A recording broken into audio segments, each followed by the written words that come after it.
Welcome back to my channel. Ngayon mayroon akong isi-share sa inyo kung paano ko na-resolve yung aking internet connection nang hindi ko na kailangan yung technician ng Converge ICT. At hindi na kailangang maghihintay pa ng kasagutan doon sa agent kung ikaw ay tatawag sa kanilang hotline. Ganito lang kadali kung paano natin i-resolve yung ating problema sa ating internet connection. Stable yung connection pero hindi kayo nakakakonek, yung mga gadget ninyo ay hindi nakakakonek. So ganito lang yon ang inyong gagawin. Sundan nyo lang ako at kung bago kayo sa ating channel, paki-subscribe na lang at hit the bell notification para sa ating mga next na mga gagawing video, maa-update ko kayo. At sana ito ay nakakatulong din sa inyo. For in case man na mangyari sa inyo at may idea na kayo ngayon kung paano ngayon i-resolve yung inyong internet connection.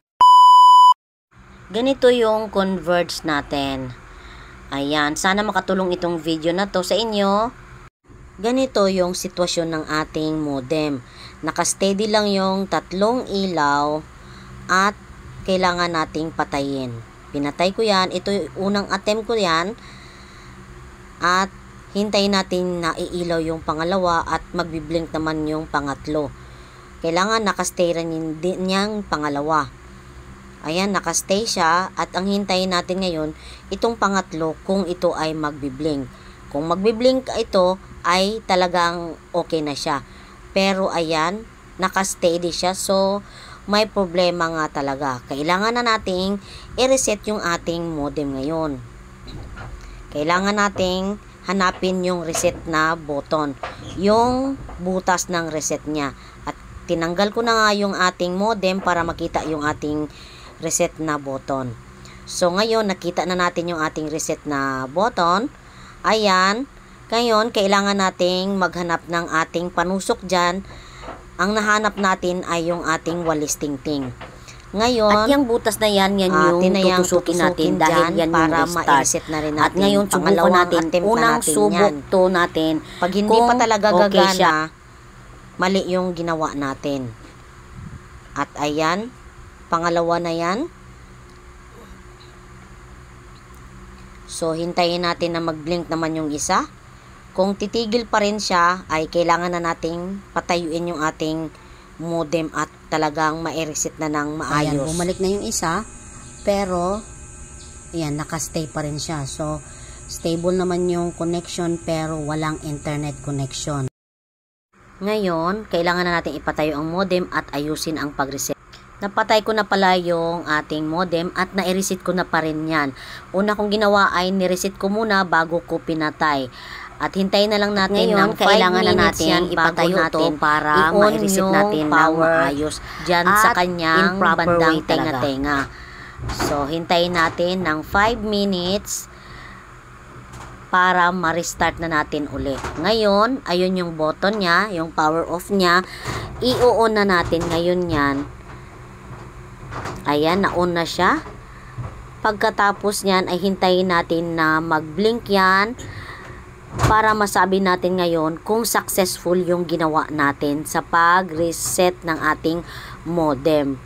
At sana magiging okay para naman makakatulong din sa inyo ito. Para hindi na rin hassle sa inyo, natatawag pa kayo sa hotline at kailangan ng ICT agent. Ayun, nag-blink na yung pangalawa. Hintayin naman natin ngayon yung pangatlo at kailangang tumigil yung pangalawa at mag-blink naman yung pangatlo. Ngayon, tumigil na yung ilaw at ngayon, hintayin naman natin yung pangatlo na kailangan mag-blink at yung isa ay titigil siya para malaman natin kung gumana yung pagre-reset natin sa ating modem. Ayan, nag-stay siya. Hintayin lang natin saglit. Ayan, nagbi-blink na siya, o di ba?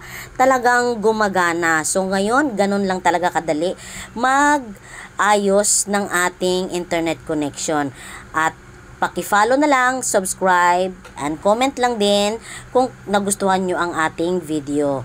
Thank you for watching. paki-subscribe na lang sa ating channel para sa next natin na gagawing video ay ma-update ko kayo.